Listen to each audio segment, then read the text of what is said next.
High বন্ধুরা, আমি উদয় বলছি। আসলে দেখতে পাচ্ছেন রবীন্দ্র ভাস্কর্য, একটু দেখানোর চেষ্টা করবেন। দেখেন এখানে মানে বিখ্যাত নোবেল বিজয়ী, এশিয়া মহাদেশের প্রথম নোবেল বিজয়ী রবীন্দ্রনাথ ঠাকুর সাহিত্যে, তিনি হাতে কলম ধরে বসে আছে।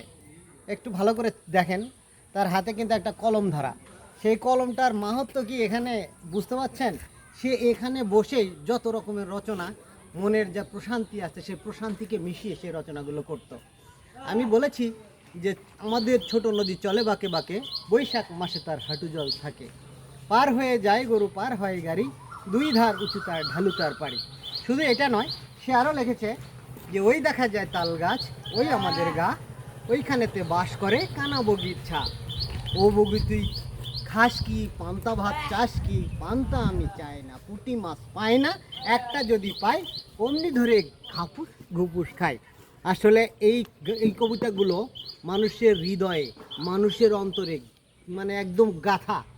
যে বাচ্চাটা কথা বলা শেখে, যে বাচ্চাটা মানে প্রথম শিক্ষা নেয় মায়ের কোল থেকে বা গুরুকুল থেকে, সে প্রথমেই এই কবিতাগুলো পড়ে থাকে।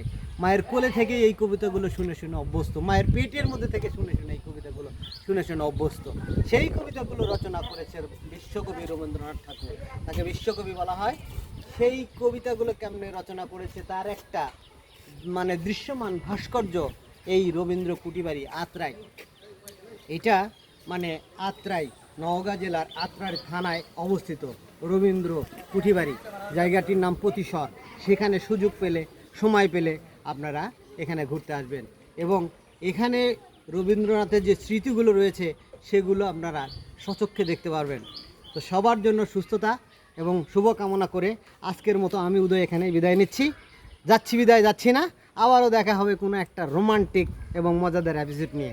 সে পর্যন্ত সবাই ভালো থাকবেন, আমার চ্যানেলটাকে সাবস্ক্রাইব করবেন, দেখতে থাকবেন, লাইক কমেন্ট শেয়ার দিয়ে আমার পাশেই থাকবেন। সবার জন্য শুভকামনা।